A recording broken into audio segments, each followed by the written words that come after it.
بسم اللہ الرحمن الرحیم ایکم زادتہ هذه ایمانا فاما الذین آمنوا فزادتهم ایمانا۔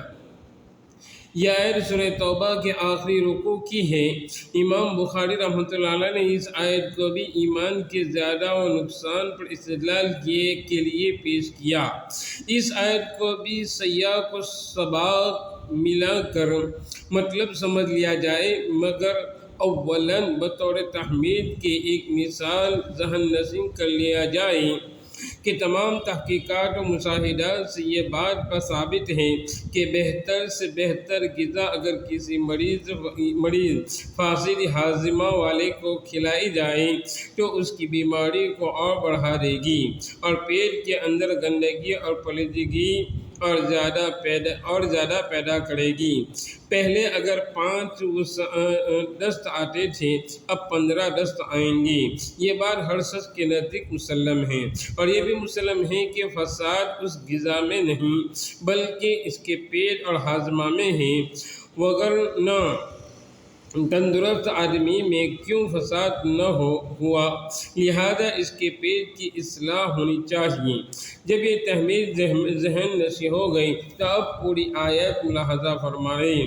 وَإِذَا مَا أُنزِلَتْ سُورَةٌ فَمِنْهُمْ مَنْ يَقُولُ أَيُّكُمْ زَادَتْهُ هَٰذِهِ إِيمَانًا، اور جب کوئی سورہ قرآنی نازل ہوتی تو منافقین آپس میں یا بعض سادہ دل مسلمانوں سے آزراہ استہزاء و تمسخر کہتے ہیں، کیونکہ صاحب تم میں سے کسی کا ایمان اس سورت نے نہیں پڑھا۔ مطلب یہ تھا کہ معاذ اللہ اس صورت میں رکھا ہی کیا ہے، کون حقائق و معارف ہیں جو ایمان و یقین کی ترقی کا موجب ہو۔ حق تعالیٰ نے جواب دیا، فَأَمَّا الَّذِينَ آمَنُوا فَزَادَتْهُمْ إِيمَانًا، بے شک کلام الہی سن کر مومنین کے ایمان میں تازگی اور ترقی ہوتی ہے اور قلوب مسرور منتشر ہوتے ہیں۔ جن کے دلوں میں کفر و نفاق کی بیماری اور گندگی ہے، ان کی بیماری اور گندگی میں اضافہ ہو جاتا ہے، حتیٰ کہ یہ ان کی جان ہی لے کر چھوڑتی ہیں۔ یہ بیماری ان کی جان لے کر ہی چھوڑتی ہیں۔ بارہ کے در خلا لطافت تبعش خلاف نیست، در باغ لالا روئے ودرسوئے بہم حسن۔ مثلاً قورمہ بہت ہی عمدہ اور مقوی غذا ہے، مگر جس کا معدہ فاسد ہو اس کے لیے سخت مضر ہے۔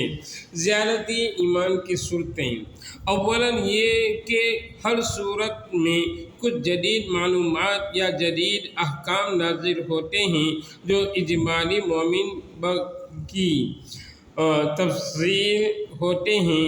ان کے نازل ہونے سے جن مومنین اس پر ایمان لاتے ہیں تو آمنوا بالجملۃ ثم بالتفصیل پائی جاتی ہے، اسی کو زادتہم فرمایا، یعنی مومن کی زیادتی کو ایمان کی زیادتی سے تعبیر کر دیا ہے۔